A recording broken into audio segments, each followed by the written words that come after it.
If your phone is quiet, maybe it's not silence, it's life inviting you to listen. Take a breath, feel that stillness. The world worships noise as if it were proof of success.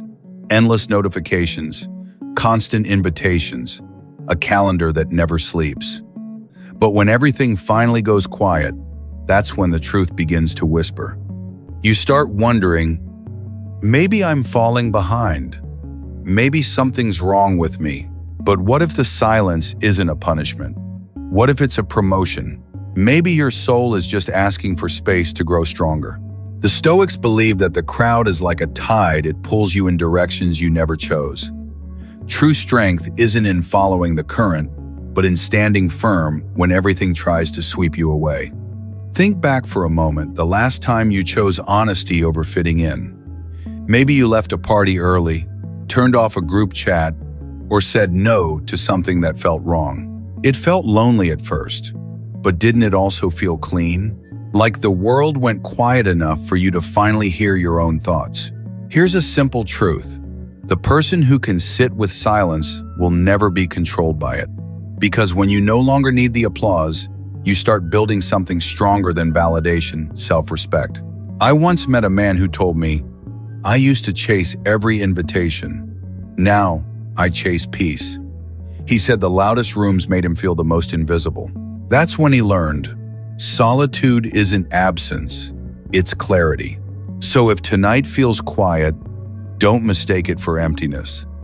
It's the sound of your strength returning. And if you're ready to build that inner calm, subscribe and walk this Stoic path with me. Because what the world calls loneliness might just be your awakening. Next, we'll go deeper into part 1. Depth can't breathe in shallow places. Have you ever shared something that truly mattered? A dream, a fear, a thought that came straight from your soul, and the room just went silent? Someone laughed it off. Someone changed the subject. You walked away thinking, maybe I'm too much. But here's the truth. You're not too much. You're just surrounded by people who don't speak the same emotional language. The Stoics would tell you, the world doesn't reject depth.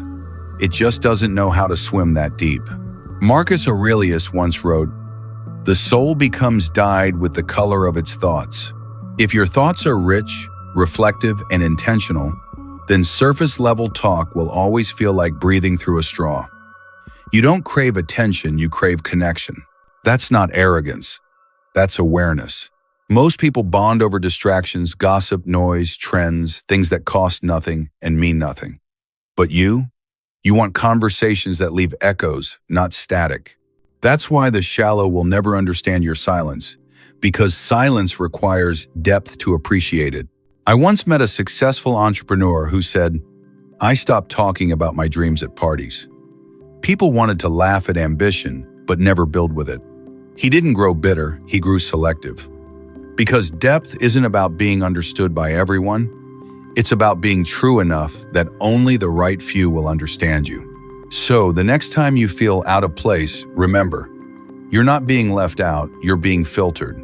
Shallow ponds can't hold deep waters, but oceans don't apologize for their depth. You weren't meant to shrink to fit the surface. You were meant to stand still until the tide matches your truth. In the next part, we'll explore how solitude becomes the training ground of self-mastery and why silence, when embraced, transforms from fear. Most people don't fear silence, they fear what silence makes them hear. We say we're afraid of loneliness, but that's not really it, is it? What we fear is sitting still long enough for our thoughts to stop hiding. When the noise fades, the truth walks in, and that's the moment most people reach for their phones, the TV, a playlist, anything to escape the echo of their own mind. The Stoics warned us about this centuries ago.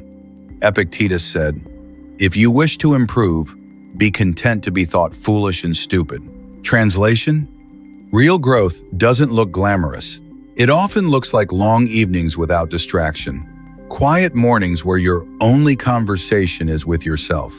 To the world, that looks strange, but to your soul, it looks like freedom. Because the one who can stand alone and stay at peace without applause, without company, without the need to prove, has already mastered what others spend a lifetime chasing.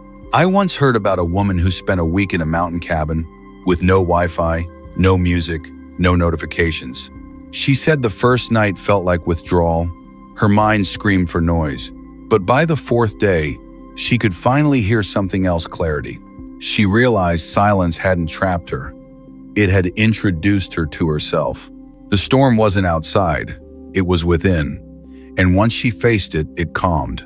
That's what solitude does. It doesn't punish you, it purifies you. It's where your mind stops begging for distraction and starts demanding direction. The Stoics called this the inner citadel, a place inside you that nothing external can shake. So next time the world goes quiet, don't rush to fill it. Let the silence finish its sentence. Every moment you spend alone, truly listening, is a moment you build an unbreakable center. In the next part, we'll uncover why the right connection doesn't multiply your noise, it deepens your peace. You don't need a crowd to feel alive, just one soul who speaks your language. Picture this: 2 rooms. The first glows with laughter, selfies, and noise that fills every second. It looks alive, but underneath, it's hollow. The second room is quiet. Only 2 people. A pot of tea cooling between them. No pretending, no performance, just presence. One room fills your ears. The other feeds your soul. Which one would you walk into? Seneca once said, "Associate with those who will make you better, and welcome those you can make better." He wasn't warning against people, he was teaching discernment. Real friendship doesn't compete for attention. It creates alignment. It's not built in crowds, but in moments of mutual honesty. I once met a retired firefighter. He told me he'd worked with hundreds of men, saved strangers from flames, attended every reunion. But there was only one man he still called every Sunday. "He knows the version of me no one sees in the photos," he said.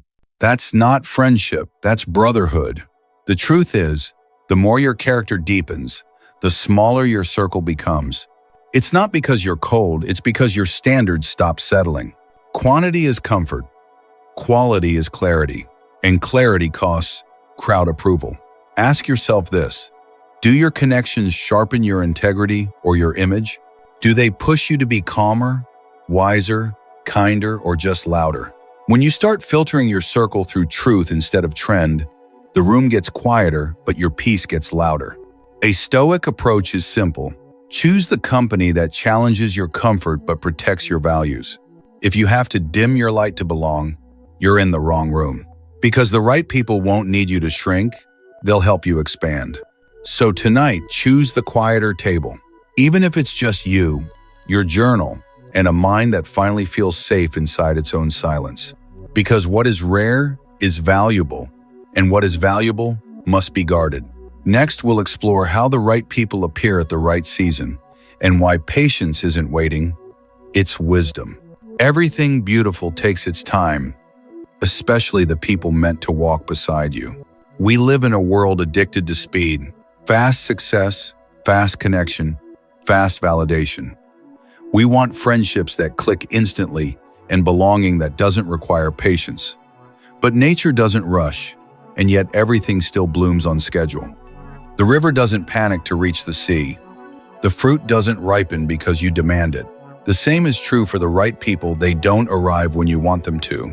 They arrive when you've grown enough to recognize them. Marcus Aurelius once wrote, "What happens to each of us is ordained from the beginning." He meant that timing is not random, it's woven into your path. You can't force the season, you can only become ready for it. Think about it, how many times have you chased connection only to feel emptier after? Maybe that silence wasn't rejection, it was preparation.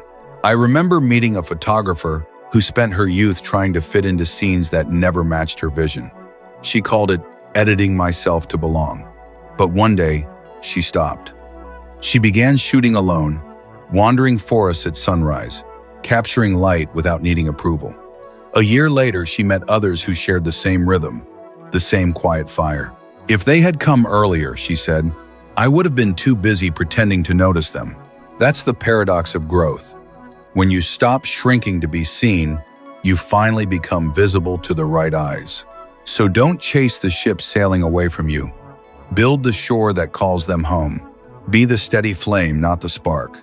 The right people will find their way to your light, not because you need saving, but because your calm calls to their courage.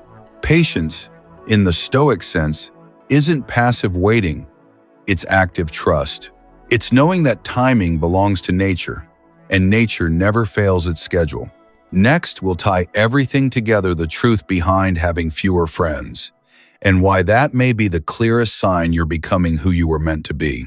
You're not losing people, you're losing the need to be someone you're not.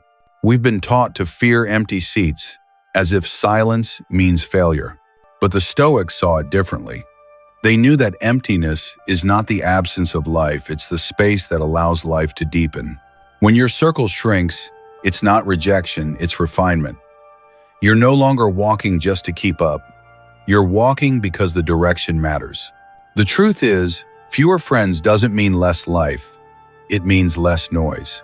You're filtering what gets to shape your mind, your peace, your energy. And yes, sometimes that looks lonely from the outside. But inside, it's oxygen. Einstein once said he needed solitude so his ideas could collide without interruption. Marcus Aurelius led armies, yet returned nightly to his journal for peace. Seneca warned that the crowd often runs toward emptiness. And Epictetus reminded us, self-mastery is the only true freedom. When you raise your standards, your circle narrows, but your integrity expands. You stop craving applause and start craving alignment. You stop chasing presence and start building purpose. Here's a small practice for tonight. Turn off the background noise. Sit for 5 minutes. Ask yourself, what in my life would still remain if the applause stopped? Whatever stays, that's real. That's your foundation. So no, you're not behind. You're simply being rebuilt from the inside out. Fewer connections, deeper meaning, less crowd, more clarity. Choose the life that fits your soul, not the one that photographs well. Better to stand alone in truth than sit comfortably in illusion. If this message speaks to your quiet strength, type "I choose depth" in the comments below as your silent promise to live by quality, not quantity. And remember, this is not isolation. This is initiation. You're not losing your people, you're meeting yourself. In the next reflection, we'll weave all 4 Stoic pillars, depth, solitude, quality, and timing, into a living practice for calm, steady, unshakable strength.